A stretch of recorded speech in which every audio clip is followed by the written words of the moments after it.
والصلاة والسلام على عباده الذين اصطفى خصوصا على أفضلهم وخاتم النبيين محمد الأمين وعلى آله وصحبه أجمعين. أما بعد فقد قال الله تبارك وتعالى كما ورد في سورة الأعراف: أعوذ بالله من الشيطان الرجيم بسم الله الرحمن الرحيم. فوسوس لهما الشيطان ليبدي لهما ما وري عنهما من سوآتهما وقال ما نهاكما ربكما عن هذه الشجرة إلا أن تكونا ملكين أو تكونا من الخالدين وقاسمهما إني لكما لمن الناصحين فدلاهما بغرور فلما ذاقا الشجرة بدت لهما سوآتهما وطفقا يخصفان عليهما من ورق الجنة وناداهما ربهما ألم أنهكما عن تلكما الشجرة وأقل لكما إن الشيطان لكما عدو مبين قالا ربنا ظلمنا أنفسنا وإن لم تغفر لنا وترحمنا لنكونن من الخاسرين. صدق الله العظيم. رب اشرح لي صدري ويسر لي امري واحلل عقدة من لساني يفقهوا قولي. اللهم ربنا الهمنا رشدنا واعذنا من شرور انفسنا. اللهم ارنا الحق حقا وارزقنا اتباعه وارنا الباطل باطلا وارزقنا اجتنابه. آمین یا رب العالمین. سورہ اعراف کے دوسرے رکوع میں قصہ آدم و ابلیس قرآن حکیم میں دوسری مرتبہ بیان ہو رہا ہے. اس سے پہلے یہ سورہ بقرہ میں اس کے چوتھے رکوع میں آ چکا ہے. البتہ آپ دیکھیں گے کہ اگرچہ یہ قصہ جو ہے قرآن مجید میں 7 مرتبہ آیا ہے، 6 مرتبہ مکی صورتوں میں اور 1 مرتبہ مدنی صورت میں، لیکن یہ کہ ہر جگہ کوئی نہ کوئی بات نئی ہے، اس لیے کہ جس دور سے بھی یہ تحریک جو ہے حضور کی دعوت کی گزر رہی تھی، اس دور کے حوالے سے کچھ چیزیں جو ہیں وہ ہر جگہ پر آپ کو مزید نمایاں ملیں گی. اب مثلا اس رکوع کے شروع میں ہمیں وہ عظیم آیت ملی ہے کہ جس میں جمع کا صیغہ اختیار کیا گیا ہے.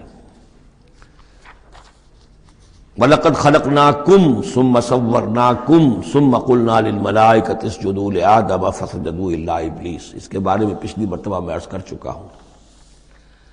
اب دوسری بات جو آ رہی ہے وہ یہ ہے کہ جو شیطان نے ورغلایا حضرت آدم کو اور حضرت حوا کو سلام علیہما، کہ جس درخت کا پھل کھانے سے اللہ تعالیٰ نے انہیں روک دیا تھا، کسی طریقے سے ورغلا کر انہیں اس درخت کا پھل کھانے پر آمادہ کر لیا.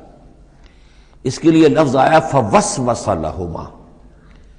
یہ وسوسہ اصل میں ہم یہ سمجھتے ہیں کہ شاید یہ چیزیں اس طور سے ہو رہی تھیں جیسے کہ ہم ایک دوسرے کے سامنے کھڑے باتیں کر رہے ہیں، ایک دوسرے کو پہچان رہے ہیں، لیکن حضرت آدم اور حوا کے بھی دلوں میں وسوسہ اندازی کی ہے شیطان نے، جیسے کہ شیطان وسوسہ اندازی کرتا ہے ہمارے دلوں میں. یہ مکالمے اس طرح کے نہیں ہے کہ وہ ایک ہی محفل میں کھڑے ہوئے. عام طور پر سورہ بقرہ کے چوتھے رکوع میں بھی اور دوسرے مقامات پر بھی ہمارا تصور کچھ اور رہتا ہے، لیکن یہاں وہ پردے حائل ہیں. ابلیس جو ہے وہ یقیناً جو ہے جنات میں سے تھا. حضرت آدم علیہ السلام کے لیے اس وقت بھی وہ انویزیبل تھا، لہذا نفس جو آیا ہے فوسوس لہما الشیطان، وسوسہ ان کے دلوں میں ڈالا. لیبدی لہما ما وری عنہما من سوآتہما. اب یہاں خاص طور پر ایک بات آ رہی ہے، اس کو ہم متشابہات ہی میں شمار کریں گے. یہاں ایک خاص اثر ظاہر کیا جا رہا ہے کہ وہ شجر ممنوع تھا، اس کا پھل کھانے کا ایک نتیجہ برآمد ہوا، اور وہ یہ ہوا کہ حضرت آدم اور حوا پر ان کی شرمگاہیں جو ہیں وہ نمایاں ہو گئیں. یا تو ایسا ہے کہ پہلے انہیں شعور نہیں تھا، اب شعور پیدا ہو گیا، یا یہ کہ انہیں کوئی خاص لباس جنت کا حلہ اللہ تعالیٰ نے عطا کیا ہوا تھا، وہ لباس اتر گیا اس درخت کا پھل کھانے کے نتیجے میں. یہ چیزیں ایسی ہیں کہ جس سے یقیناً بہت سے لوگوں کو کچھ قیاس آرائیوں کا موقع ملا ہے. بعض لوگوں کے نزدیک یہ نیکی اور بدی کی تمیز کا درخت ہے اصل میں، کہ جس کو کھاتے ہی نیکی اور بدی کی تمیز پیدا ہو جاتی ہے. بعض حضرات کا خیال یہ ہے کہ یہ اصل میں پہلا سیکشول ایکٹ ہے آدم اور حوا کے مابین جس کو اس سے تعبیر کیا گیا ہے۔ یہ مختلف آراء ہیں، مختلف جو ہیں اس میں قیاسات ہیں، لیکن صحیح بات شکل یہی ہے کہ اس کے ضمن میں ابھی ہمیں اس کو متشابہات ہی کے دائرے میں رکھ کر اور اس کے بارے میں کوئی قطعی اور حقیقی اور یقینی رائے جو ہے قائم کرنے کی کوشش نہیں کرنی چاہیے، تاکہ کہیں اور معلومات جو ہیں ہماری سائنس کے ذریعے سے اکتشافات اور معلومات کا دائرہ اور وسیع ہو جائے تو اس سے ہم پہنچ جائیں اس کی کنہ تک کہ وہ درخت کون سا تھا۔ لیکن یہاں ظاہر کیا گیا ہے کہ شیطان نے جو وسوسہ اندازی کی ان کے دلوں میں وہ یہ تھی، فوسوس لهما الشیطان لیبدی لهما ما وري عنهما من سوآتهما وقال ما نهاكما ربكما عن هذه الشجرة، اور اس نے کہا، یہ وسوسہ اندازی کی کہ نہیں روکا ہے آپ دونوں کو آپ کے رب نے اس درخت سے، الا ان تکونا ملکین، مگر یہ کہ کہیں آپ نہ ہو جائیں فرشتے نہ بن جائیں، او تکونا من الخالدین، یا ہو جائیں آپ ہمیشہ ہمیش رہنے والے۔ اب اس میں سیدھی سی بات یہ ہے کہ فرشتوں کو تو جھکایا گیا حضرت آدم کے سامنے، تو فرشتہ بن جانا کون سی بہت بڑی بات تھی، لیکن یہ کہ انسان بسا اوقات اپنی اصل حقیقت کو، اصل مقام کو بھول جاتا ہے، نسیان ہو جاتا ہے، اور یہ بات گویا کہ شیطان کے وسوسہ اندازی سے ان کے ذہن میں پیدا ہوئی، یا یہ کہ آپ ہمیشہ ہمیش رہیں اور آپ پر موت طاری نہ ہو۔ وقاسمہما انی لکما لمن الناصحین، اور انہوں نے قسمیں کھا کھا کر اس نے یقین دلایا میں آپ کے لیے بہت یعنی مخلص ہوں، اور جو رائے دے رہا ہوں وہ بہت صحیح ہے۔ فدلاہما بغرور، تو دھوکہ دے کر انہیں، جس کو ہم کہتے ہیں مائل کر ہی لیا، شیشے میں اتار ہی لیا۔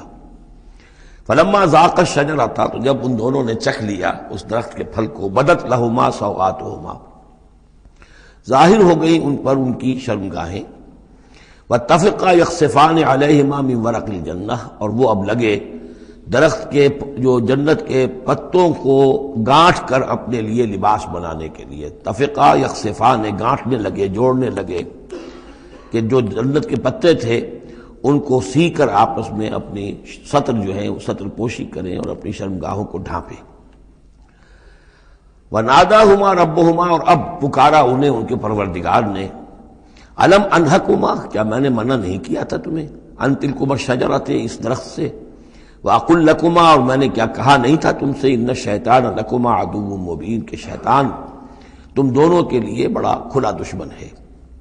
قَالَا رَبَّنَا ظَلَمْنَا أَنفُسَنَا، تو ان دونوں نے کہا کہ اے رب ہمارے، ہم نے اپنے اوپر ظلم کیا، زیادتی کی، ہم اپنی غلطی کا اعتراف کرتے ہیں۔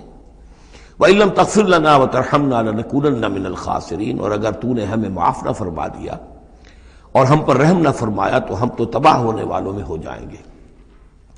یہاں ایک بات اور نوٹ کر لیجئے، ایک تو یہ کہ یہاں کہیں بھی ایسا اشارہ نہیں ہے کہ ابلیس نے یہ وسوسہ ابتداءً حضرت حوا کے دل میں کیا۔ عام طور پر ہمارے ہاں جو کہانیاں مشہور ہیں وہ یہ ہے کہ حوا جو ہے ذریعہ بنی ہے حضرت آدم کو بھی گمراہ کرنے کا، کوئی اشارہ نہ سورہ بقرہ میں اس کا ہے نہ یہاں ہے، بلکہ جمع کوئی جو تثنیہ کا صیغہ ہے مسلسل چل رہا ہے، ان دونوں کے لیے معاملہ ہے، بیک وقت ہے۔ تو یہ اصل میں جو عیسائی دنیا میں تصور پیدا ہوا ہے کہ عورت فی نفسہ ہی برائی کی مظہر ہے، ایو سے ایول، ایو حوا اور ایول بری شے، یعنی عورت فی نفسہ ہی برائی کی جڑ ہے۔ چونکہ ان کے ہاں رہبانیت پیدا ہوئی، شادی نہ کرنا جو ہے وہ گویا کہ اعلیٰ روحانی زندگی کے لیے شرط قرار پایا، عورت سے قرب اور تعلق جو ہے وہ بڑی گھٹیا بات، دنیا داری کی زندگی، حیوانی زندگی قرار پائی۔ تو یہ تصورات قرآن میں کہیں نہیں ہے، یہ تو جیسے کہ آدم کا معاملہ تھا ویسے حوا کا معاملہ تھا، اور شیطان نے دونوں کو ورغلایا ہے اور دونوں نے اللہ سے معافی مانگی ہے۔ دوسرے یہ کہ یہاں نوٹ کر لیجئے کہ یہاں یہ بتا دیا گیا کہ وہ الفاظ کیا تھے۔ وہاں سورہ بقرہ میں ہم پڑھا ہے فَتَلَقَّىٰ آدَمُ مِن رَبِّهِ كَلِمَاتٍ فَتَابَ عَلَيْهِ، حضرت آدم کے دل میں جو ایک سخت پشیمانی کے جذبات پیدا ہوئے تو اس کے لیے الفاظ خود اللہ تعالیٰ نے تلقین فرما دیے، اور وہ الفاظ یہ ہیں ربنا ظلمنا انفسنا وَإِن لَّمْ تَغْفِرْ لَنَا وَتَرْحَمْنَا لَنَكُونَنَّ مِنَ الْخَاسِرِينَ۔ قَالَ اهْبِطُوا بَعْضُكُمْ لِبَعْضٍ عَدُوٌّ، اور اللہ نے فرمایا کہ اب اترو یہاں سے۔ حبوط کے بارے میں گفتگو میں سورہ بقرہ میں کر چکا ہوں، تم ایک دوسرے کے دشمن ہوگے۔ عداوت جو ہے وہ چل رہی ہے، شیطان اور اس کی ذریت اور حضرت آدم کی اولاد، اس کے مابین تو سب سے بڑی دشمنی ہے، مستقل دشمنی ہے۔ باقی یہ ہے کہ انسانوں کے اندر بھی آپس میں دشمنیاں چلتی ہیں۔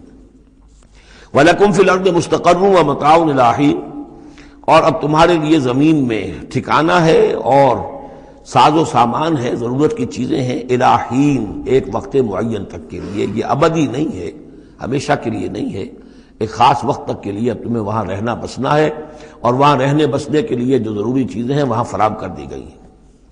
قال فیہا تحیون وفیہا تموتون ومنہا تخرجون، ساتھ یہ بھی فرما دیا کہ اب اسی زمین میں تم رہو گے اور اسی میں تم مر کر داخل ہو جاؤ گے، فیہا تموتون، اسی میں مرو گے، ومنہا تخرجون، اور اسی میں سے تمہیں دوبارہ نکال لیا جائے گا بعث بعد الموت۔ یا بنی آدم قد انزلنا علیکم لباسا یواری سوآتکم وریشا، اب یہاں ایک جو یعنی ایک راہبانہ تصور ہی، الٹا قسم کا راہبانہ تصور جو ہے، یوں سمجھیے کہ پیدا ہو گیا تھا عرب کے لوگوں میں بھی۔ وہ سمجھتے تھے جیسے آج بھی دنیا میں نیوڈسٹ سوسائٹیز جو ہیں وہ کہتے ہیں لباس ایک تکلف ہے، خامخواہ ہے، جب انسان کو اللہ نے پیدا کیا تو کوئی لباس نہیں ہوتا، پھر حیوانات کا کوئی لباس نہیں ہے، یہ خامخواہ ایک تکلف ہے انسان نے جو اپنے لیے اختیار کر دیا ہے، یہ خامخواہ شرم کی بات ہے، اور یہ شرمگاہیں ہیں، اور یہ ہے اور وہ ہے۔ تو اسی طرح کا معاملہ یہ ہے کہ بعض جو اس طرح کے یہ ملنگ قسم کے لوگ جو ہوتے ہیں ان کے ہاں بھی وہ ننگے رہنے کا رواج، اور یہ کہ لباس کا ایک تکلف ہے، تکلف کی کوئی ضرورت نہیں ہے۔ عرب میں یہ رواج پڑ گیا تھا کہ مادر زاد برہنہ ہو کر مردیں اور عورتیں، مرد اور عورتیں طواف کرتے تھے خانہ کعبہ کا، اور یہ گویا کہ بڑا اونچا کام تھا، گویا کہ ہر تکلف سے، یعنی بہرحال اب بھی ہم طواف کرتے ہیں تو صرف 2 چادریں ہوتی ہیں، انہوں نے کہا کہ وہ چادروں کا تکلف بھی کیا کرنا ہے، بس جیسا بھی اللہ نے پیدا کیا ہے، مادر ذات برہنہ مرد اور عورتیں جو ہیں وہ طواف کرتے تھے، اور اس کو بڑا نیکی کا کام سمجھتے تھے، بہت یوں سمجھیے کہ اپنی یعنی سیلف انیہیلیشن یا اپنی نفی ذات جو ہے اس کا بہت بڑا مظہرہ تھا۔ اب اس کی یہاں تردید ہو رہی ہے۔ یا بنی آدم، آدم کی اولاد، قد انزلنا علیکم لباسا، ہم نے تم پر لباس اتارا ہے، یواری سوآتکم، جو تمہارے شرمگاہوں کو ڈھانپتا ہے، وریشا، اور تمہارے لیے آرائش کا سبب بنتا ہے، زیبائش اور آرائش کا، ولباس التقوی ذالک خیر، اور اس سے اوپر پھر ایک اور لباس ہے، اور وہ لباس ہے تقوی کا لباس، ظاہر ہے کہ وہ سب سے بہتر ہے۔ اگر تقوی کا لباس نہیں ہے تو بسا اوقات اور انسان لباس پہن کے بھی ننگا ہوتا ہے، اتنا تنگ لباس کہ اس میں جسم کے سارے نشیب و فراز ظاہر ہو رہے ہوں، یا اتنا باریک لباس عورتوں کا کہ جس میں وہ جسم اندر سے جھلک رہا ہو، تو وہ لباس پہنے ہوئے بھی، جیسے کہ حضور نے فرمایا، اللہ تعالیٰ لعنت فرمائے ان عورتوں پر جو لباس پہن کر بھی ننگی رہتی ہیں، عاریاتن کاسیاتن۔ تو لباس التقوی ذالک خیر، ایک اور اضافی جو ہے وہ تقوی کا ہے، شرم ہو، حیا ہو، تقوی ہو۔ ذالک من آیات اللہ لعلہم یذکرون، یہ اللہ تعالیٰ کی آیات میں سے ہے تاکہ یہ لوگ نصیحت اخذ کریں۔ یا بنی آدم لا یفتننکم الشیطان، اے بنی آدم دیکھو تمہیں شیطان اب نہ بچلانے پائے، نہ دھوکہ دینے پائے، نہ فتنے میں ڈالنے پائے، کما اخرج ابویکم من الجنہ، جیسے کہ تمہارے دونوں ماں باپ جد امجد اور اماں حوا کو اس نے نکلوا دیا تھا، کما اخرج ابویکم من الجنۃ، جنت سے، ینزع عنہما لباسہما، اور وہ ان سے اتروا لیا تھا اس نے ان کا لباس جنت کا، لیریہما سوآتہما، تاکہ دکھائے انہیں، ان پر عیاں کر دے ان کی شرمگاہیں، انہ یراکم ہوا وقبیلہ من حیث لا ترونہم، ایک بات جان لو کہ وہ یعنی ابلیس خود، چونکہ اسے بھی چھوٹ ملی ہوئی ہے قیامت تک کے لیے، وہ مسلسل زندہ ہے، اور قبیلہ، اور اس کی قوم، اس کی ذریت، اور اس کے جو ایجنٹ ہیں جنات میں سے، چونکہ وہ انویزیبل ہیں تو وہ تمہیں دیکھتے ہیں، تاکتے ہیں تمہیں، تم پر داؤ لگاتے ہیں، یراکم ہوا وقبیلہ من حیث لا ترونہم، جہاں سے تم انہیں نہیں دیکھ سکتے۔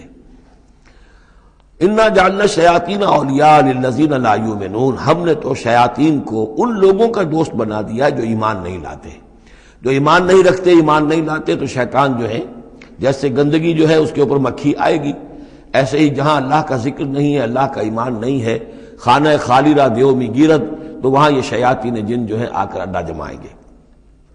وَإِذَا فَعَلُوا فَاحِشَةً، اور جب یہ ایک بے حیائی کا کام کرتے ہیں، یعنی ننگے عریاں طواف، قَالُوا وَجَدْنَا عَلَيْهَ آبَاءَنَا، کہتے ہیں ہم نے پایا اپنے آباء و اجداد کو یہی کچھ کرتے ہوئے، وَاللَّهُ أَمَرَنَا بِهَا، اور جب ہمارے آباء و اجداد یہ کرتے تھے تو یقیناً اللہ ہی نے اب اس کا حکم دیا ہوگا. یہ گویا کہ ان کے نزدیک سرکمسٹانشل ایویڈنس تھا کہ جب ایک ریت چلی آ رہی ہے، ایک رسم چلی آ رہی ہے، تو یقیناً اللہ ہی نے کہا ہوگا. قل ان اللہ لا یامر بالفحشاء، نبی ان سے کہہ دیجئے اللہ تعالیٰ بے حیائی کا حکم نہیں دیتا. اتقولون علی اللہ ما لا تعلمون، تو کیا تم اللہ کی طرف منسوب کر رہے ہو، یعنی جھوٹ جڑ کر اور جھوٹ گھڑ کر اس کو جڑ رہے ہو اللہ کی جناب میں، جس کا کہ تمہیں کوئی علم حاصل نہیں ہے. قل امر ربی بالقسط، کہہ دیجئے نبی کہ میرے رب نے تو حکم دیا ہے انصاف کا، عدل کا، توازن کا. وَأَقِيمُوا وُجُوهَكُمْ عِنْدَ كُلِّ مَسْجِدٍ، اور اپنے رخ سیدھے کر لیا کرو ہر نماز کے وقت. مسجد جو ہے یہ اس میں ظرف ہے، اور ظرف زمان بھی ظرف مکان بھی. مسجد سجدے کی جگہ بھی مسجد ہے، اور سجدے کا وقت جو ہے ظرف زمان وہ بھی مسجد ہے. وَادْعُوهُ مُخْلِصِينَ لَهُ الدِّينَ، اور اس کو پکارا کرو، اس سے دعا کیا کرو، لیکن اس کے لیے اپنی اطاعت کو خالص کرتے ہوئے. یعنی اللہ تعالیٰ سے دعا کرنے کی ایک شرط ہے، اس کی اطاعت کو اپنے اوپر لازم کرو. جیسے کہ سورہ بقرہ میں ہم جہاں روزے اور رمضان کے احکام اور حکمتوں کا بیان ہوا ہے، اس میں فرمایا گیا وَإِذَا سَأَلَكَ عِبَادِي عَنِّي فَإِنِّي قَرِيبٌ أُجِيبُ دَعْوَةَ الدَّاعِ إِذَا دَعَانِ فَلْيَسْتَجِيبُوا لِي، میں تو ہر ایک پکارنے والے کی پکار سنتا ہوں، اس کی دعا کو قبول کرتا ہوں، لیکن اسے بھی چاہیے کہ میرا کہنا مانے.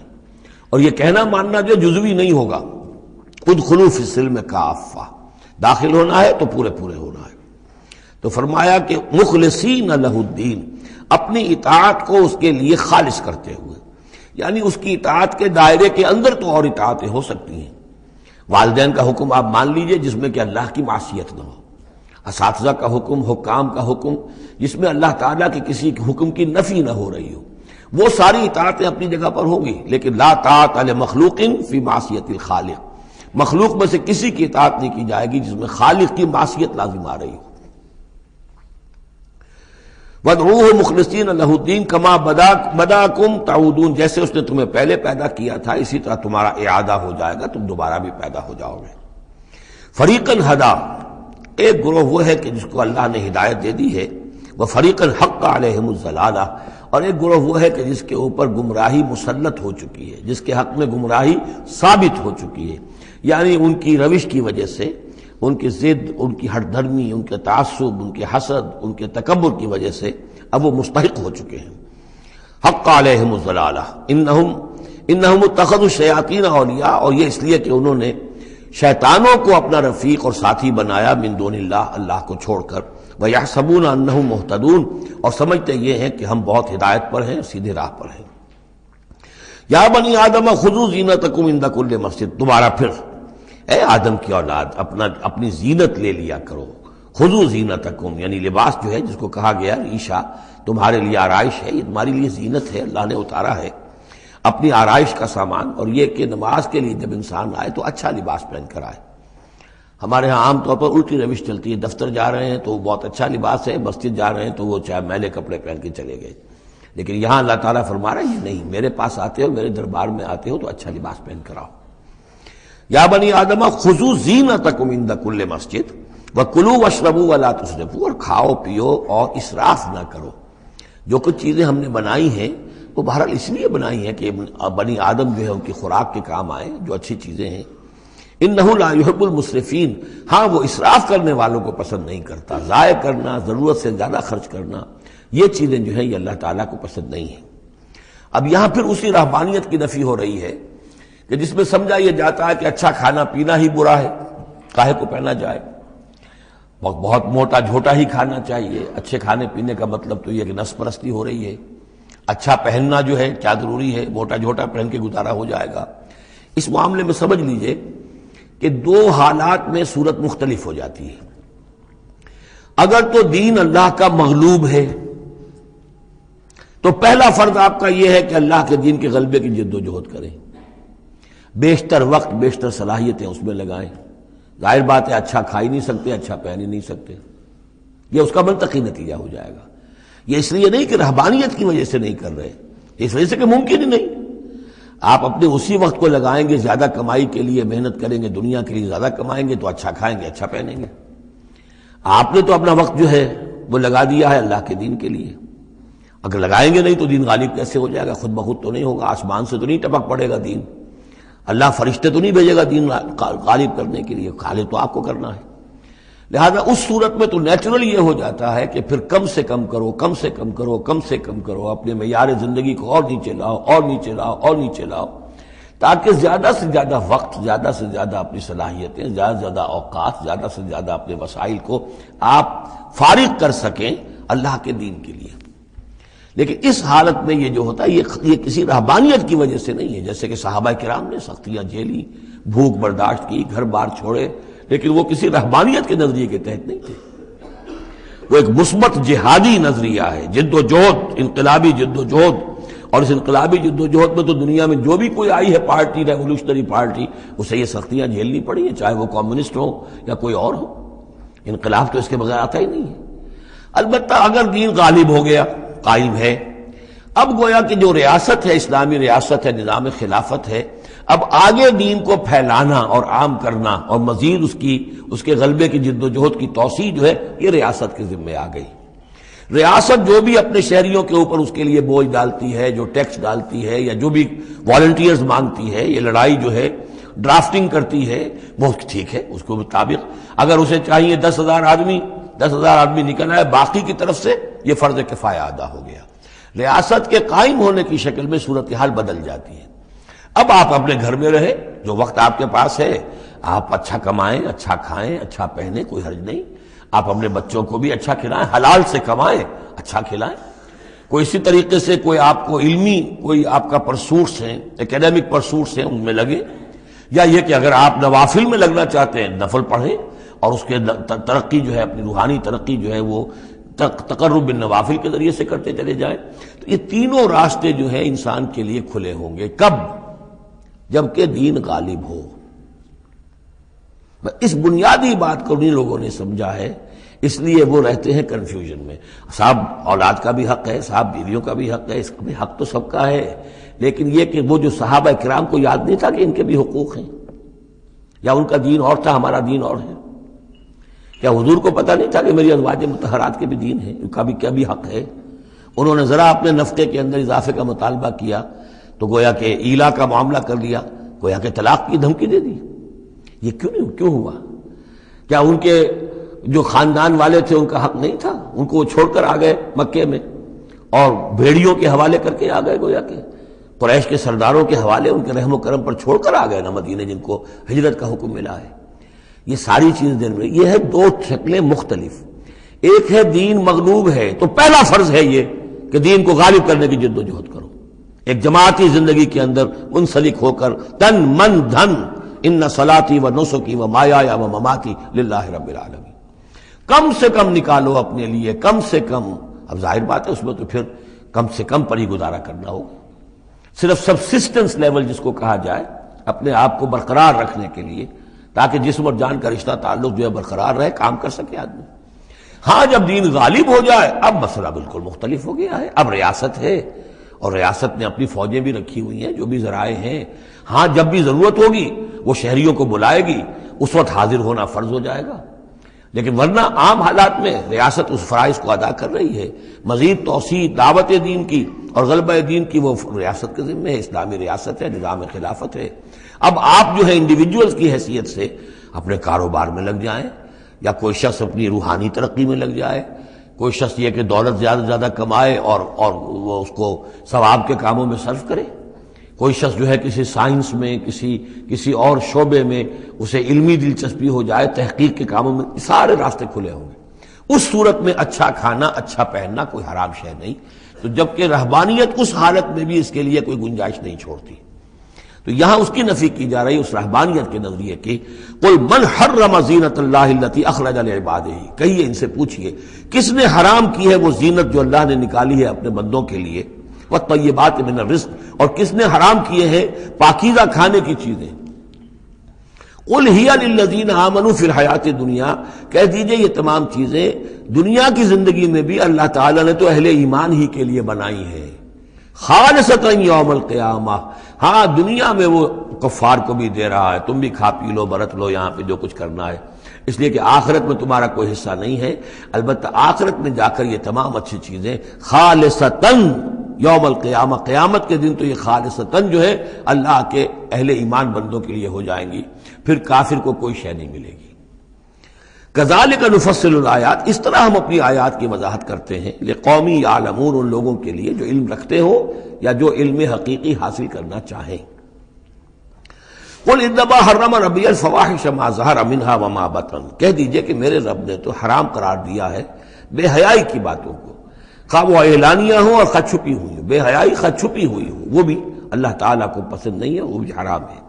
والاسم، اور گناہ کو حرام کیا ہے، والبغی، اور ناحق زیادتی کرنا کسی دوسرے پر بغیر الحق، وان تشرکوا باللہ ما لم ينزل بہ سلطانا، اور اس کو حرام ٹھہرایا ہے کہ تم اللہ کے ساتھ شریک ٹھہراؤ کسی ایسی چیز کو جس کے لیے اس نے کوئی سند نہیں اتاری ہے، وان تقولوا علی اللہ ما لا تعلمون، اور حرام قرار دیا اس بات کو کہ تم اللہ کی طرف منسوب کرو وہ چیزیں کہ جو تم نہیں جانتے، جس کے لیے تمہارے پاس کوئی علم نہیں ہے۔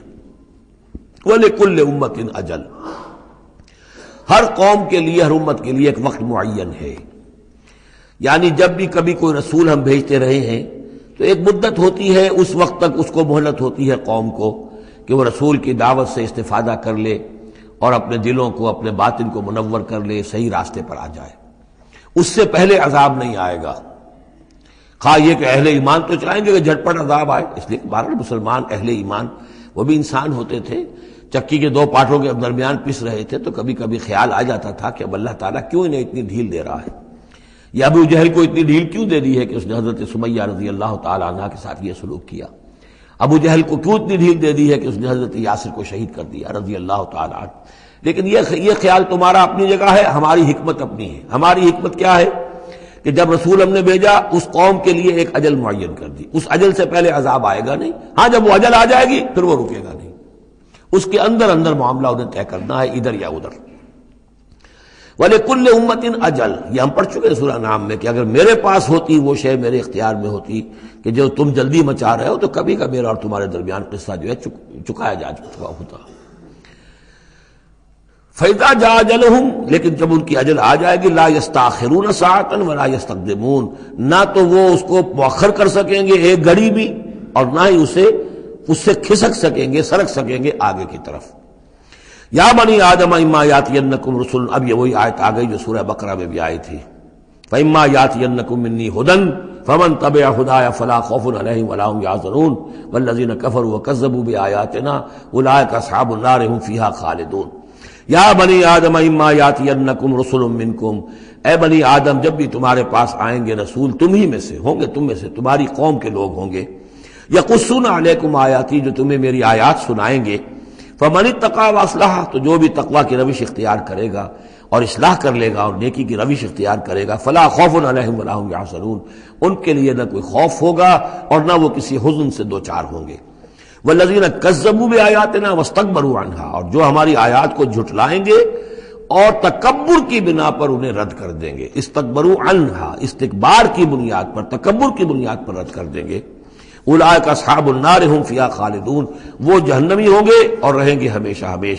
فمن اظلم ممن افتری علی اللہ کذبا وکذب بآیاتہ، پھر وہ اس شخص سے بڑھ کر ظالم اور کون ہوگا جو اللہ کی طرف کوئی غلط بات منسوب کرے، افترا کرے اللہ کی طرف، اور یا اللہ کی آیات کو جھٹلائے، یہ دونوں ہم وزن ہیں۔ اولئک ینالہم نصیبہم من الکتاب، ان کو جو بھی دنیا میں رزق وغیرہ کا معاملہ ہے وہ تو ان کو مل جائے گا، یہاں دنیا میں تو ہم نے یہ سورہ بنی اسرائیل میں مضمون آئے گا، اب کوئی شخص کفر کرے اللہ فوراً اس کی روزی روک لے اور ایک دن کے اندر اندر وہ یہ بھوک سے مر جائے، ایسا نہیں ہے۔ جو ہم نے یہاں پہ ان کے لیے لکھا ہوا ہے جو رزق ہے اس دنیا کے اندر، وہ تو انہیں ملتا رہے گا، وہ رکتا نہیں ہے، انہیں اپنے اس نصیب میں سے حصہ مل جائے گا۔ حتی اذا جاءتہم رسلنا، ہاں پھر جب ہمارے فرشتادے، ہمارے بھیجے ہوئے فرشتے ان کے پاس آ جائیں گے، یتوفونہم، ان کو قبض کرنے کے لیے، قالوا این ما کنتم تدعون من دون اللہ، تو وہ کہیں گے کہاں ہیں وہ جن کو آپ پکارا کرتے تھے اللہ کے سوا، جن کو ڈنڈوت کرتے تھے اور جن کے سامنے تک ماتھے ٹیکتے تھے اور جن سے دعائیں کرتے تھے اور گڑ گڑاتے تھے۔ قالوا ضلوا عنا، وہ کہیں گے وہ سب گم ہو گئے، ہوا ہو گئے، ہم سے سب جاتے رہے، ضلوا عنا وشہدوا علی انفسہم انہم کانوا کافرین، اور وہ خود اپنے خلاف یہ گواہی دیں گے کہ واقعتاً ہم تھے ناشکرے، ہم نے کفر کی روش اختیار کی۔ قالت خلوا فی امم قد خلت من قبلکم من الجن والانس، کہا جائے گا کہ اچھا داخل ہو جاؤ ان امتوں میں جو تم سے پہلے گزر چکی ہیں جنوں اور انسانوں میں سے، نار میں، آگ میں، یعنی ایک ایک قوم کا حساب ہوتا جائے گا اور وہ جہنم کے اندر جھونکے جاتے رہیں گے۔ پہلی نسل گئی، پھر اس کے بعد دوسری آئی، دوسری گئی، تیسری آئی، اب ان میں ایک مکالمہ ہوگا۔ ظاہر بات ہے جو پہلے گئے تھے وہ تھے بزرگ، بڑے تھے، لیڈر تھے، یا یہ کہ وہ پچھلی نسل تھی جنہوں نے بدعات شروع کی تھیں، خرافات کا آغاز کیا تھا۔ یہ بعد میں آنے والے ان پر لعنت کریں گے کہ تم نے ہمیں مروایا، تمہاری وجہ سے ہم بھی برباد ہو کر یہاں آئے ہیں، تو تمہیں دوہرا عذاب ملنا چاہیے۔ لیکن یہ کہ وہاں وہ کہیں گے کہ نہیں، ہم جیسے ہم گمراہ تھے ویسے انہوں نے تمہیں گمراہ کیا، تو یہ مکالمہ ہوگا۔ اور یہ نوٹ کر لیجئے، یہ جو میں نے عرض کیا تھا کہ اس سورہ مبارکہ میں ایام اللہ جو ہے یہ اس کا مین تھیم ہے۔ تو ایام اللہ کو یوں سمجھیے کہ ایک تو انسانی تخلیق کے اعتبار سے، ایک تو وہ ازل ہے جبکہ آدم کی تخلیق ہوئی، قصہ آدم و ابلیس ہوا، یہاں سے تو ہمارا وہ وقت جو ہے وہ شروع ہوتا ہے، اور جنت اور دوزخ میں پہنچ کر گویا کہ وہ ایک دور ختم ہوتا ہے، وہ آخری بات ہے۔ یہ ہے انتہا اور ابتدا۔ اس کے مابین ہے کہ جو انبیاء آئے، رسول آئے، ان کی داستانیں ہیں، ان کے حالات ہیں، ان کے واقعات ہیں، قوم نوح اور قوم ہود اور قوم صالح۔ تو یہ یہاں پر ایسا کیا گیا کہ پہلے وہ تخلیق کا مرحلہ آدم کا، اور وہ قصہ آدم و ابلیس آ گیا اول۔ اب جو جہنم کا اور جنت کا تذکرہ آ رہا ہے اور ان کی آپس کی گفتگویں ہوں گی، اور کچھ لوگ ایسے بھی ہوں گے نہ جو جہنم میں ابھی گئے ہوں گے، نہ جنت میں داخلہ ملا ہوگا، درمیان میں کہیں ہوں گے، صاحب اعراف ہوں گے، اصحاب اعراف، تو ان کا مکالمہ آ رہا ہے۔ یہ دونوں بگننگ اور اینڈ دکھا کر اور پھر سلسلہ شروع ہوگا انبیاء کرام اور رسولوں کے حالات کا۔ قالت خلوا فی امم قد خلت من قبلکم، داخل ہو جاؤ انہی قوموں میں، انہی نسلوں میں جو تم سے پہلے داخل ہو چکی ہیں، من الجن والانس فی النار، جنات بھی اور انسان بھی آگ میں۔ کلما دخلت امت لعنت اختہا، جب بھی کوئی امت داخل ہوگی تو وہ دوسری امت کو لعنت کرے گی، حتی اذا ادارکوا فیہا جمیعا، اور جب وہ سب کے سب اس میں گر چکیں گی، تمام کی تمام نسلیں اور امتیں، قالت اخراہم لاولاہم، تو بعد میں آنے والی کہے گی پہلی نسل سے، ربنا ہؤلاء اضلونا، اے اللہ ان بدبختوں نے ہمیں گمراہ کیا تھا۔ دنیا میں تو کہتے تھے کہ ہمارے آباء و اجداد ہیں، ہمارے اسلاف ہیں، ان کی ریتیں ہیں، ان کی روایتیں ہیں، ان کی چیزیں ہیں، کیسے چھیڑ دیں۔ لیکن یہاں پر کیا ہوگا، ربنا ہؤلاء اضلونا، ان لوگوں نے ہمیں برباد کیا، انہوں نے ہمیں گمراہ کیا، فآتہم عذابا ضعفا من النار، تو انہیں تو دگنا عذاب دے آگ میں سے۔ قال لکل ضعف، اللہ فرمائے گا نہیں، سب کے لیے دگنا ہے، جیسے یہ نے تم کو گمراہ کر کے آئے تھے، تم بھی اپنے بعد والوں کو گمراہ کر کے آئے ہو۔ تو یہ تو گویا کہ سلسلہ چل رہا ہے، تو اس لیے یہ کہ وہ تو ہر ایک کو سوچنا چاہیے تھا کہ اپنی عقل سے کام لیتا، ہم نے تمہیں عقل دی تھی، شعور دیا تھا، کیوں تم تقلید اعمیٰ کے اندر مبتلا رہے؟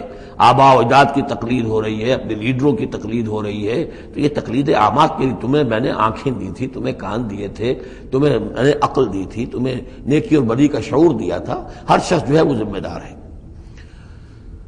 قال لکل ضعف، اللہ فرمائے گا سب کے لیے دوہرا ہے، ولکن لا تعلمون، لیکن تمہیں اس کا علم نہیں ہے۔ وقالت اولاہم لاخراہم، اب وہ کہیں گے پچھلے جو ہیں، جو پہلے والے تھے، بعد میں آنے والوں کو، فما کان لکم علینا من فضل، دیکھو نا، نہیں نا تمہیں کوئی، ہم پر کوئی فضیلت حاصل نہیں ہو سکی، تم نے خام خواہ ہم پر لعنت کی، لیکن اس سے کیا حاصل تمہیں کیا ہوا؟ ما کان لکم علینا من فضل فذوقوا العذاب بما کنتم تکسبون، اور اب چکھو مذاق عذاب کا اپنی کرتوتوں کے باعث۔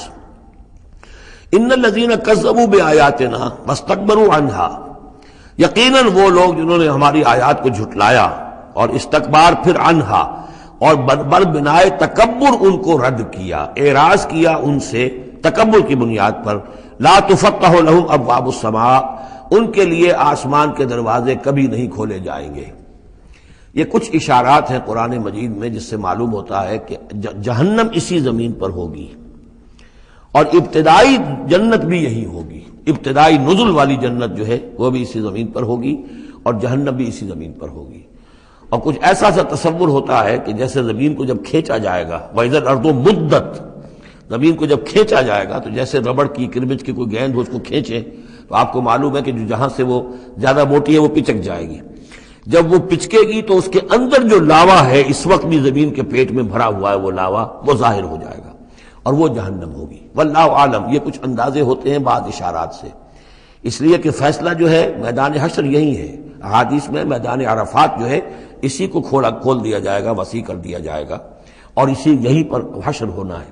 وجاء ربک والملک صفا صفا، اور پروردگار بھی شان اجلال کے ساتھ نزول فرمائیں گے اور فرشتے آئیں گے فوج در فوج، اور یہیں پر حساب کتاب ہوگا. ابتدائی مہمان نوازی بھی جو ہے وہ یہی ہوگی، لیکن پھر یہ کہ اہل جنت اپنے مراتب کے اعتبار سے اور اوپر کی جنتوں میں چڑھتے چلے جائیں گے. لیکن ظاہر بات ہے یہ لوگ جو ہے یہ یہیں کہ یہیں رہ جائیں گے. لا تفتح لہم ابواب السماء، ان کے لیے آسمان کے دروازے کھولے ہی نہیں جائیں گے. ولا يدخلون الجنت، اور وہ جنت میں داخل نہیں ہوں گے. حتی یلج الجمل فی سم الخیاط، یہاں تک کہ اونٹ گزر جائے، گھس جائے سوئی کے ناکے میں. اسے کہتے ہیں تعلیق بالمحال.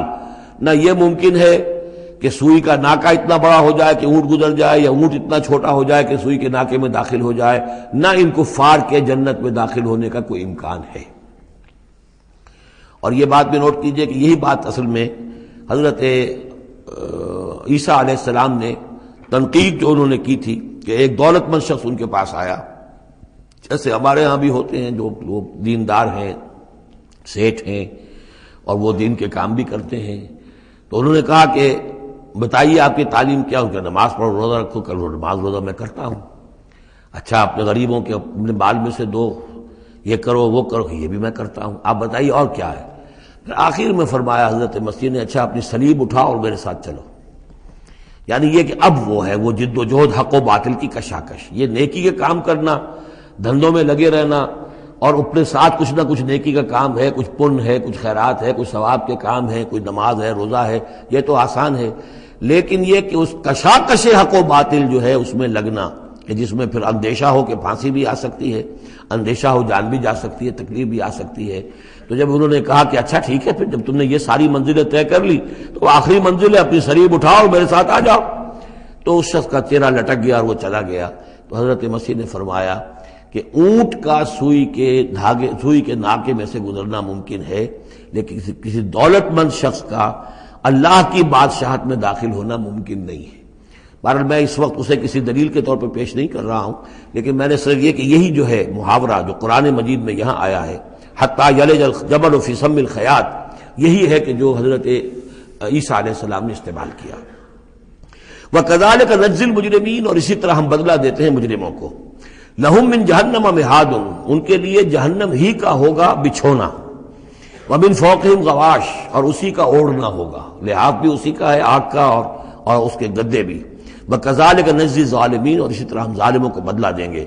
وَالَّذِينَ آمَنُوا وَعَمِلُوا الصَّالِحَاتِ، اور وہ لوگ جو ایمان لائے اور جنہوں نے نیک عمل کیے. لَا نُكَلِّفُ نَفْسًا إِلَّا وُسْعَهَا، پھر آ گئی وہی بات، ہم کسی کو ذمہ دار نہیں ٹھہرائیں گے کسی جان کو مگر اس کی وسعت کے مطابق. محاسبہ ہوگا انڈیویجول، ہم نے کیا کیا کچھ اسے دیا تھا اس کے حساب سے ہم اس سے حساب لیں گے. اولئک اصحاب الجنہ، وہ ہوں گے جنت والے. ہم فیہا خالدون، اور اس میں رہیں گے ہمیشہ ہمیشہ. وَنَزَعْنَا مَا فِي صُدُورِهِم مِّن غِلٍّ، اور ہم نکال دیں گے جو کچھ ان کے سینوں میں ہوگا ایک دوسرے کی طرف سے کوئی میل. یعنی اہل ایمان بھی انسان ہوتے ہیں، شکوے شکایتیں ہو جاتی ہیں. دینی جماعتوں میں بھی کبھی کسی معمور کو امیر سے شکایت ہو گئی، کسی امیر کو معمور سے شکایت ہو گئی، کسی ایک رفیق کو دوسرے رفیق سے شکایت ہو. انسان ہے.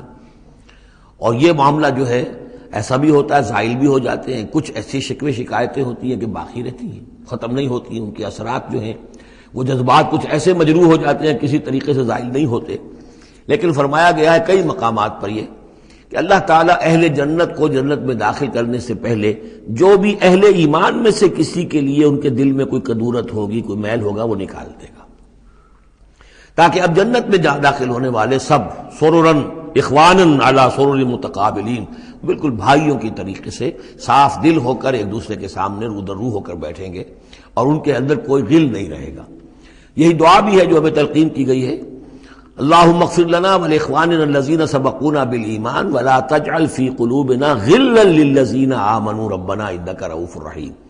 پروردگار اہل ایمان میں سے کسی کے لیے بھی ہمارے دل میں غل اور میل یا کدورت یہ باقی نہ رہنے دے، تو اپنے فضل و کرم سے دھو دے. وَنَزَعْنَا مَا فِي صُدُورِهِم مِّن غِلٍّ، بلکہ ان آیات پر حضرت علی کا یہ قول بھی ہے رضی اللہ تعالی عنہ کہ سورہ ہجر کی آیت کے ضمن میں خاص طور پر آتا ہے شان نزول میں، تو انہوں نے فرمایا کہ یہ میرے اور معاویہ کے کا ذکر ہے جو یہاں ہو رہا ہے۔ ظاہر بات ہے جنگیں ہوئی ہیں حضرت علی رضی اللہ عنہ اور حضرت معاویہ رضی اللہ عنہ، تو کتنی کچھ ہو گئی ہوگی شکایت ایک دوسرے سے۔ تو یہ آیتیں ہمارے لیے ہیں کہ اللہ تعالی ہمیں دونوں کو جنت میں داخل کرے گا تو ہمارے دلوں سے یہ کدورتیں جو ہے وہ نکال دے گا۔ وقالوا الحمد للہ الذی ہدانا لہذا، اور وہ کہیں گے کل شکر ہے اور کل تعریف ہے اس اللہ کی جس نے ہمیں یہاں تک پہنچایا۔ وما كنا لنهتدي لولا ان هدانا اللہ، اور محض اپنے زور بازو سے ہم یہاں تک نہیں پہنچ سکتے تھے اگر اللہ ہی نے ہمیں نہ پہنچا دیا ہوتا۔ لقد جاءت رسل ربنا بالحق، یقیناً ہمارے رب کے پروردگار کے جو بندے آئے تھے رسول بن کر وہ حق کے ساتھ آئے تھے۔ وَنُودُوا، اور تب انہیں ندا کی جائے گی، پکارا جائے گا، ان تلکم الجنۃ اورثتموها بما کنتم تعملون، اب یہ وہ جنت ہے جو جس کے تم وارث بنا دیے گئے ہو تمہارے اعمال کی وجہ سے۔ بندے کا کام یہ ہے کہ وہ یہ کہے گا اے اللہ میں اس لائق نہیں تھا، میرے اعمال ایسے نہیں تھے، میں اپنے اعمال کے بل پر کبھی بھی نہیں اس کا مستحق ہو سکتا تھا، یہ سارا تیرا فضل ہے، تیرا کرم ہے، تیری عطا ہے، تیری دین ہے۔ اللہ فرمائے گا نہیں میرے بندے، تو نے محنت کی تھی، کوشش کی تھی، ایثار کیا تھا، تو نے حق کا راستہ چوز کیا تھا، تو نے کبھی نقصان بھی برداشت کیا تھا حق کے لیے اور باطل کا مقابلہ کرنے میں تکالیف بھی جھیلی تھی۔ تو بندہ جو ہے وہ کہے گا نہیں پروردگار یہ سب تیرا فضل ہے، اور اللہ کہے گا یہ تمہارے اعمال کی وجہ سے۔ دونوں جزوی طور پر حقیقتیں ہیں، یہ دونوں چیزیں ہیں مل کر ایک بات کو مکمل کرتی ہیں۔ ہم ارادہ کرتے ہیں کام کا، اللہ تعالیٰ اس کام کی توفیق دے دیتا، ارادہ ہی نہ کریں تو توفیق نہیں ہوگی، اور محض اپنے ارادے سے ہم کچھ نہیں کر سکیں گے جب تک کہ اللہ کی طرف سے توفیق اور تیسیر نہ ہو جائے۔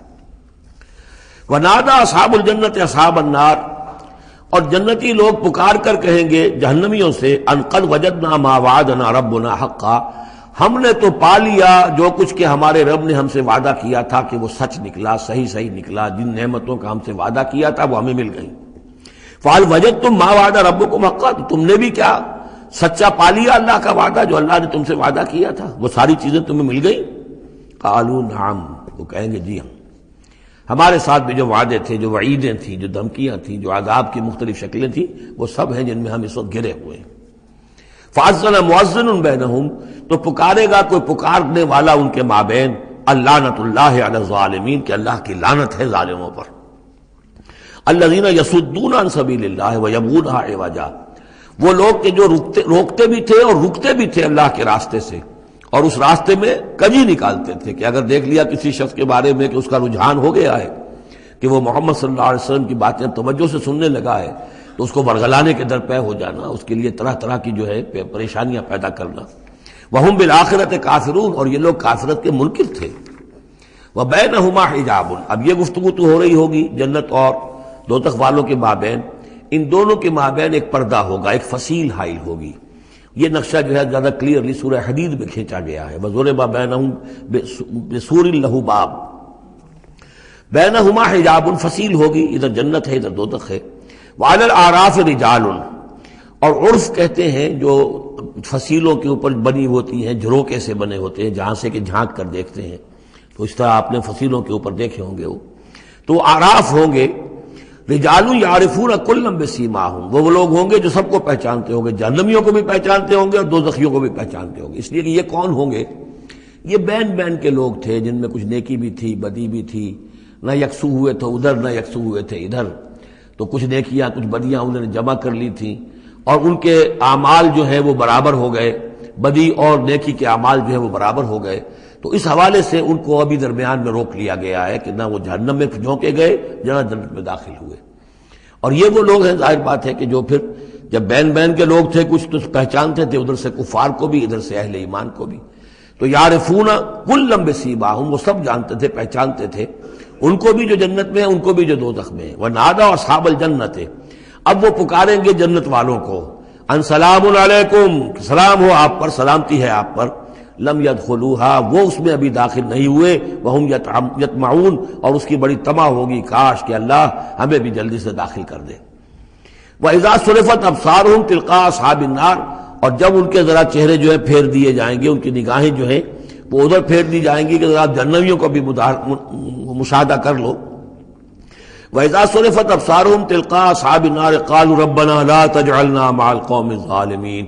اس وقت وہ کہیں گے پروردگار ہمیں ان ظالموں کے ساتھ شامل نہ کر دیجو، کیونکہ ابھی بین ہے، بین الخوف والرجا، تو انہیں امید بھی ہے، یطمعون بھی ہے، لیکن اندیشہ بھی ہے، تو یہ کہ بیچ میں چونکہ لٹکے ہوئے ہیں اس لیے ادھر دیکھتے ہیں تو انہیں سلام کرتے ہیں، اور یہ کہ دل میں ان کے امنگیں جاگ جاتی ہیں، تمنائیں جاگ جاتی ہیں کہ اللہ ہمیں بھی ان کے ساتھ شامل کر دے، اور ادھر دیکھتے ہیں تو کہتے ہیں ربنا لا تجعلنا مع القوم الظالمین۔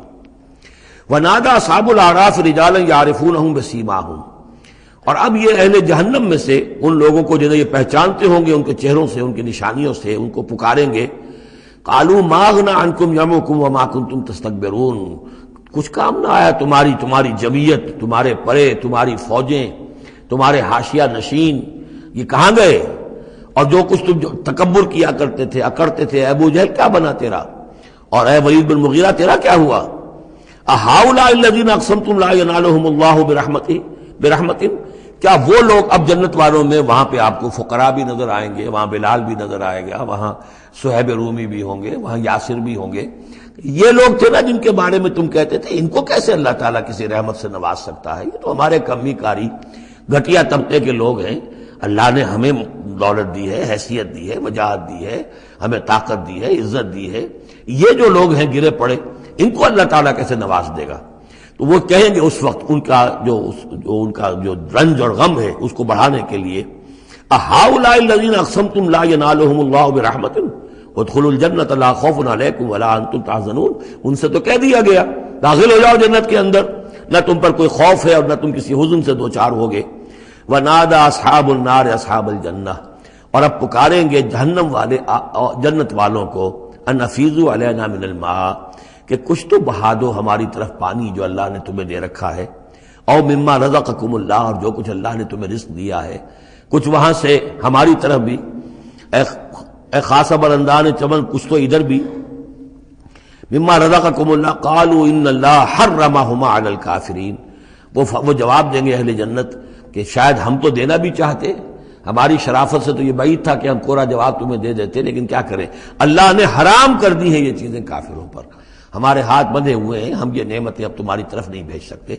ان اللہ حرمہما علی الکافرین، انہیں حرام کر دیا ہے اس پانی کو بھی اور یہ جو بھی ہمیں رزق اللہ نے نوازا ہے۔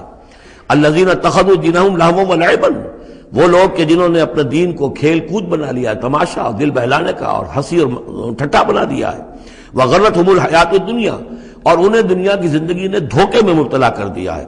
فالیوم ننساہم کما نسوا لقاء یومہم ھذا، تو آج کے دن ہم بھی انہیں نظر انداز کر دیں گے۔ یہ نسیان ایک تو ہوتا ہے بھول جانا، اور ایک ہوتا ہے جان بوجھ کے نظر انداز کر دینا، یہ بھی نسی کے معنی میں یہ عربی زبان میں موجود ہے۔ الیوم ننسا، آج ہم بھی انہیں بھلا دیں گے، کیا مطلب بھلا دیں گے؟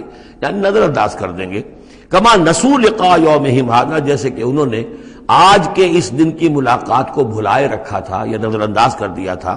وما كانوا بآیاتنا یجحدون، اور وہ جو ہماری آیات کا انکار کرتے رہے تھے۔ وَلَقَدْ جِئْنَاهُمْ بِكِتَابٍ، اور ہم تو ان کے پاس لے آئے تھے ایک کتاب، فَصَّلْنَاهُ عَلَىٰ عِلْمٍ، جس کی ہم نے پوری تفصیل بیان کر دی تھی علم کے ساتھ، هُدًى وَرَحْمَةً لِقَوْمٍ يُؤْمِنُونَ، اور وہ ہدایت بھی تھی اور رحمت بھی تھی ان لوگوں کے لیے جو ایمان لانے والے تھے۔ هَلْ يَنظُرُونَ إِلَّا تَأْوِيلَهُ، یہ کس چیز کا انتظار کر رہے ہیں؟ یعنی آیات عذاب جو قرآن مجید میں آ رہی ہیں ان کے عملی ظہور کا انتظار کر رہے ہیں، یہ انتظار کر رہے ہیں کہ واقعتاً یہ سیلاب کا بند جو ہے وہ ٹوٹ ہی جائے، اور واقعتاً ان کے اوپر جو سیلاب کا دھارا ہے عذاب کا وہ آ جائے۔ هل ينظرون الا تاویلہ، اس انجام کی فکر کر رہے ہیں، اس کا انتظار کر رہے ہیں۔ یوم یاتی تاویلہ، جس دن کہ اس کا مصداق ظاہر ہو جائے گا۔ یقول الذین نسوہ من قبل، تو کہیں گے وہی لوگ جنہوں نے اسے بھلا دیا تھا پہلے، نظر انداز کر دیا تھا، قد جاءت رسل ربنا بالحق، اس وقت وہ کہیں گے کہ یقیناً ہمارے پروردگار کے جو رسول آئے تھے، پیغامبر آئے تھے، وہ حق کے ساتھ آئے تھے۔ فہل لنا من شفعاء، تو ہے کوئی ہمارے لیے سفارش کرنے والے؟ ہل لنا من شفعاء فیشفعوا لنا، کہ وہ ہمارے لیے شفاعت کریں، سفارش کریں۔ اور نردو، یا یہ کوئی ایسی شکل پیدا کر دیں کہ ہمیں لوٹا دیا جائے، ہمیں دوبارہ دنیا میں بھیج دیا جائے، فنعمل غیر الذی کنا نعمل، تاکہ پھر ہم عمل کریں اس کے برعکس کے جو ہم کرتے رہے تھے۔ قد خسروا انفسهم، نہیں اب اس کا کوئی امکان نہیں، اب تو وہ اپنے آپ کو ہلاک کر چکے، برباد ہو چکے. وضل عنہم ما كانوا یفترون، اور جو افتراء وہ کرتے رہے تھے وہ ان کے ہاتھوں سے گم ہو گیا، ہاتھوں کے طوطے اڑ گئے.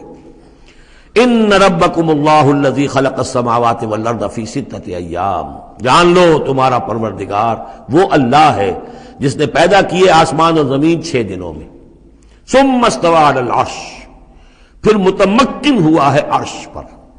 اب یہ عرش بھی جیسا کہ میں عرض کر چکا ہوں یہ بھی آیات متشابہات میں سے ہے. اس کی کوئی حقیقت بھی ہو سکتی ہے کہ کوئی واقعتاً مجسم کوئی شے ہو، کوئی چیز ہو فی الواقع کسی جگہ پر ہو، اور یہ بھی ہو سکتا ہے کہ اس سے مراد محض استعارہ ہو. واللہ عالم. عالم غیب کی یہ ساری خبریں جو ہیں، یہ میں نے جیسا کہ عرض کیا یہ مستقل طور پر یہ تو آیات متشابہات ہی میں رہیں گی. یہ تو عالم آخرت میں داخل ہونے کے بعد ہی اس کے حقائق منکشف ہوں گے. البتہ جو سائنٹیفک فینومینا وغیرہ ہیں ان کے بارے میں تدریجاً بعض آیات متشابہات جو ہیں وہ اب محکمات کی شکل اختیار کر چکی ہیں، بعد اور کر لیں گی. واللہ عالم. یغشی اللیل النہار، وہ ڈھانپ دیتا ہے رات کو دن پر، یا رات کو ڈھانپ دیتا ہے دن سے. یطلبہ حثیثاً، اور وہ اس کے پیچھے لگا ہوا آتا، دوڑتا ہوا، دن رات کے پیچھے رات دن کے پیچھے. والشمس والقمر، اور سورج کو پیدا کیا اس نے اور چاند کو، والنجوم، اور ستاروں کو، مسخرات بامرہ، اور یہ سب کے سب اس کے حکم سے اپنے اپنے کاموں میں لگے ہوئے ہیں، مسخر ہیں. جو بھی قاعدہ قانون ہے اس کی اطاعت کر رہے ہیں. الا لہ الخلق والامر، آگاہ ہو جاؤ اسی کے لیے ہے خلق اور اسی کے لیے ہے امر. یہ آیت جو ہے اس کے 2 مفہوم ذہن میں رکھیے. ایک تو ہے جو بہت سادہ ہے، سطحی مفہوم ہے، وہ بھی درست ہے کہ ایک ہے تخلیق اور ایک ہے پھر اللہ کا حکم. کائنات اس نے بنائی اور اب اس کا حکم ہے یہ کرو یہ نہ کرو، یہ اوامر ہے، یہ نواہی ہے، یہ شریعت ہے. لیکن اس کا ایک گہرا مفہوم بھی ہے کہ اصل میں کریشن جو ہے اس کائنات میں 2 سطح پر ہوئی ہے. ایک عالم امر ہے، ایک عالم خلق ہے.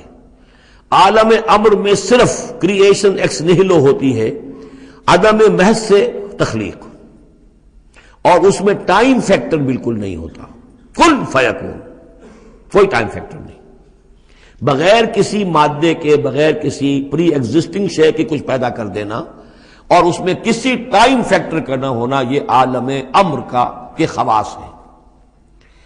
عالم خلق میں کسی شے سے دوسری شے بنتی ہے اور اس کے بعد اس میں ٹائم لازمن ہے. انسان ہے 9 مہینے رحم مادر کے اندر وہ بچہ رہے گا، 8 مہینے رہے، 7 مہینے رہے، بہرحال اسے وقت لگے گا. آم کی گٹھلی ہے، اس آم کی گٹھلی کو درخت بننے میں کئی سال لگیں گے. آسمان اور زمین کی تخلیق ہوئی ہے 6 دنوں میں. ہمیشہ یہ اس کا ذکر ہوگا، اور ظاہر بات ہے 6 دن وہ ہمارے دن تو نہیں ہے. قرآن مجید میں تو کہہ دیا گیا اللہ کا ایک دن 1000 برس کا بھی ہے، ایک دن 50,000 برس کا بھی ہے، یہ ملینمز بھی ہو سکتے ہیں. تو اللہ تعالیٰ نے بنایا ہے آسمان اور زمین کو 6 دنوں میں. تاحال یہ 6 دن ہمارے لیے یہ بھی آیات متشابہات میں سے ہے. لیکن میں سمجھتا ہوں کہ 6 دن اور 7 آسمان یہ تو زیادہ دیر نہیں گزرے گی کہ انشاءاللہ ان کی حقیقت منکشف ہو جائے گی سائنس کی مزید اکتشافات کے ذریعے سے، اور یہ آیات متشابہات کے دائرے سے نکل کر آیات محکمات میں آ جائیں گی. لیکن یہ کہ اصل بات جو ہے وہ یہ ہے کہ خلق اور امر. اب امر، عالم امر سے متعلق نوٹ کر لیجئے صرف 3 چیزیں ہیں. ارواح انسانی، روحم من امرنا، یسألونک عن الروح قل الروح من امر ربی. ملائکہ عالم امر کی شے ہیں اور وحی عالم امر کی شے ہے. 3 چیزیں ہیں جن کا تعلق عالم امر سے ہے. لہذا فرشتے کے یہاں سے لے کے اور 7ویں آسمان تک جانے میں کوئی ٹائم نہیں لگ سکتا. اسی طرح روح انسانی بھی یہاں سے لے کر 7ویں آسمان تک جا سکتی ہے بغیر کسی وقت کے. روح انسانی کا بھی وہی معاملہ ہے جو فرشتے کا ہے. اس لیے کہ یہ عالم امر کی چیزیں ہیں اور عالم امر میں ٹائم فیکٹر سرے سے ہے ہی نہیں. کن فیکون. البتہ عالم خلق کے اندر وقت لگتا ہے، سفر ہوتا ہے تو سفر میں وقت لگے گا، تخلیق ہوئی ہے تو اس میں وقت لگا. تو یہ ہے اس کا ایک گہرا مفہوم. لیکن بہرحال یہاں پر اب دیکھیے یہ قرآن مجید کا اعجاز ہے. ایسے الفاظ استعمال کرتا ہے کہ عرب کا ایک بدو اس پر سے گزر جائے گا تو اس کو بھی کوئی پیچیدگی نہیں ہوگی. الا لہ الخلق والامر، اسی نے پیدا کیا، اسی کا حق ہے کہ حکم دے. بات صاف ہو گئی اور صحیح ہے، کوئی غلط بات تو نہیں ہے. وہ اپنی ذہنی سطح کے مطابق اس نے اس سے لے لیا، ہدایت پالی، مطمئن ہو گیا، چل پڑا. لیکن یہ کہ کوئی شخص فلسفی ہے، حکیم ہے، دانا ہے، وہ غور کرتا ہے، وہ دیکھتا ہے امر کا لفظ قرآن میں کہاں کہاں آیا ہے، کس معنی میں آیا ہے، کس کس جگہ پر آیا ہے، ان کو جوڑتا ہے، جوڑ کر نتیجے نکالتا ہے، تو معلوم ہوتا ہے کہ یہ تو دو بالکل ڈسٹنکٹ عالم ہیں ایک دوسرے سے، عالم خلق، عالم امر۔ اس کے قوانین تو علیحدہ ہیں، نوامیس علیحدہ ہیں، ان کے ضابطے علیحدہ ہیں۔ تبارک اللہ رب العالمین، بہت بابرکت ہے اللہ جو کہ تمام جہانوں کا رب ہے۔ ادعوا ربکم تضرعا وخفیا، پکارتے رہا کرو اپنے رب کو گڑ گڑاتے ہوئے، عاجزی کے ساتھ اور خاموشی سے، چپکے چپکے۔ بڑی بلند آواز سے دعا مانگنا پسندیدہ نہیں ہے۔ انہ لا یحب المعتدین، یقیناً وہ حد سے گزرنے والوں کو پسند نہیں کرتا۔ ولا تفسدوا فی الارض بعد اصلاحها، اور دیکھو زمین میں اس کی اصلاح کے بعد فساد نہ مچاؤ۔ وادعوہ خوفا وطمعا، اور اللہ کو پکارا کرو خوف کے ساتھ اور طمع کے ساتھ۔ یہ دوسرا ہو گیا، یعنی دو کمپوننٹس ہوئے۔ اللہ کو جب پکارو تو پہلی دو ڈائمنشنز کیا ہیں کہ پکارو گڑ گڑاتے ہوئے اور چپکے چپکے دل میں، اور دو مزید ڈائمنشنز کیا ہیں، خوف و طمع۔ اللہ کے ساتھ تمہارا معاملہ رہنا چاہیے بین بین، خوف بھی رہے کہ اللہ پکڑ نہ لے، اللہ سزا نہ دے دے، اور اللہ کی مغفرت، اللہ کی رحمت کی امید بھی رہے۔ ما بین الخوف والرجا، رجا امید، خوف خوف کے درمیان، تو خوف و طمع۔ اللہ کو جب بھی پکارو ان دونوں کے بین بین ہو کر تمہاری کیفیت قلبی اور روحانی ہونی چاہیے۔ ان رحمت اللہ قریب من المحسنین، یقیناً اللہ تعالیٰ کی رحمت جو ہے وہ اہل احسان بندوں کے بہت ہی قریب ہے، بہت نزدیک ہے۔ وَهُوَ الَّذِي يُرْسِلُ الرِّيَاحَ بُشْرًا بَيْنَ يَدَيْ رَحْمَتِهِ، اور وہی ہے جو بھیجتا ہے ہوائیں بشارت دیتی ہوئی اس کی رحمت کے آگے آگے، یعنی بارش جب آنی ہوتی ہے تو اس سے آگے آگے ٹھنڈی ہوا کے جھونکے آتے ہیں، یہ گویا کہ بشارت لے کے آ رہی ہے کہ بارش آنے والی ہے۔ اب آپ اندازہ کیجئے کہ جہاں بے آب و گیا زمین پڑی ہے اور لوگ منتظر ہیں، آسمان کو دیکھ رہے ہیں، اے اللہ ہماری تو ساری محنت جو ہے جا رہی ہے، بیج ضائع ہو رہا ہے، پروردگار اب اگر ذرا ٹھنڈی ہوا کا جھونکا آیا ہے تو یہ ان کے لیے بشارت ہوتی ہے کہ اب اس ٹھنڈی ہوا کے جھونکے کے پیچھے باران رحمت بھی آیا چاہتا ہے۔ یرسل الریاح بشرا بین یدی رحمتہ حتی اذا اقلت سحابا ثقالا، یہاں تک کہ جب وہ ہوائیں اٹھا لاتی ہیں بڑے بڑے بھاری اور بادل، اب یہ بادلوں میں کتنے کتنے ٹن پانی ہوتا ہوگا جو آ رہا ہے زمین پر گرتا ہے، اس کا کوئی حساب کتاب کیا جائے کتنے بھاری بادل ہیں یہ، لیکن یہ ہوائیں ان کو لیے پھر رہی ہیں، روئی کے گالوں کی طرح اڑائے پھر رہی ہیں۔ سقناہ لبلد میت، تو ہم اس کو ہانک دیتے ہیں اس پانی کو ایک مردہ زمین کی طرف، بے آب و گیا وادی کی طرف۔ فانزلنا بہ الماء، ہم ان بادلوں کو ہانک دیتے ہیں، وہ ہوائیں جو ہیں ہانک کر لے جاتی ہیں ایک ایسی زمین کی طرف کہ جو مردہ ہے، بے آب و گیا ہے۔ فانزلنا بہ الماء، پھر ہم اس پر پانی برساتے ہیں۔ فاخرجنا بہ من کل الثمرات، اور پھر ہم اس سے زمین میں سے ہر طرح کے میوے نکال دیتے ہیں۔ اور کچھ نہیں تو گھاس ہی ہو گئی، چراگاہی ہو گئی، اور اگر آپ نے کچھ بیج ڈالے ہوئے تھے یا یہ کہ بیج پڑے ہوئے تھے کسی باغ کے اندر، اوپر سے گر گر کے اس کے پھلوں میں سے وہ خود بخود پھوٹیں گے، اور وہ جو اللہ تعالیٰ کی طرف سے جو ہے وہ زمین کے اپنے خزانے نکال دے گی۔ کذالک نخرج الموتیٰ، اور یہ ہے اصل جو تشبیہ دی گئی، اسی طرح ہم مردوں کو نکال لائیں گے زمین سے۔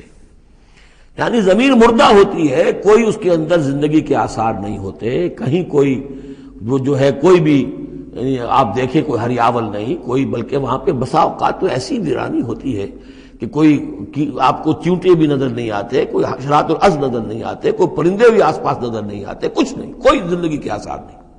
بارش ہوتی ہے، اس کے بعد یہ کہ اب آپ کو دیکھتے ہیں چلت پھرت ہے، ایک دم جو ہے زمین جو ہے اس نے بھی ہریاول ہرا جو ہے وہ گہنا پہن لیا ہے، اس کے ہرے ہرے کپڑے سمجھیے کہ وہ دلہن جو ہے آراستہ ہو گئی ہے، اور پھر اب چرند پرند بھی آ گئے ہیں، زندگی، مگر اب زندگی ہی زندگی ہے معجزاً ساقی۔ تو اسی طریقے سے یہ زمین کے اندر پڑے ہوئے مردے جو ہوں گے، یہ بھی گویا کہ بیج کے مانندے جو زمین میں پڑے ہوئے ہیں، ہمارا حکم آئے گا اور یہ پھوٹ کر نکل آئیں گے۔ کذالک نخرج الموتیٰ لعلکم تذکرون، تاکہ تم نصیحت اخذ کرو۔ والبلد الطیب یخرج نباتہ باذن ربہ، اور جو اچھی زمین ہوتی ہے زرخیز، وہ اپنے رب کے حکم سے اپنا سبزہ نکالتی ہے، اس میں سے نکلتی ہے پیداوار۔ والذی خبث، اور زمین ایسی بھی ہوتی ہے کہ جس میں روئیدگی ہے ہی نہیں، زرخیزی ہے ہی نہیں، جو خراب زمین ہے لا یخرج الا نکدا، وہ کچھ نہیں نکالتی مگر کوئی ناقص سی چیز نکال دے گی، جھاڑ جھکاڑ کچھ ہو جائیں گے۔ یہ نکد لفظ جو پنجابی میں سرائکی میں استعمال کرتے ہیں، یہی اسی لفظ کی نکدہ، بڑی ردی شے، بڑی گھٹیا شے۔ کذالک نصرف الآیات لقوم یشکرون، اسی طریقے سے ہم اپنی آیات کو گردش میں لاتے ہیں ان لوگوں کے لیے کہ جو ان کی قدر کرنے والے ہوں۔ بارک اللہ لی ولکم فی القرآن العظیم ونفعنی وإیاکم بالآیات والذکر الحکیم۔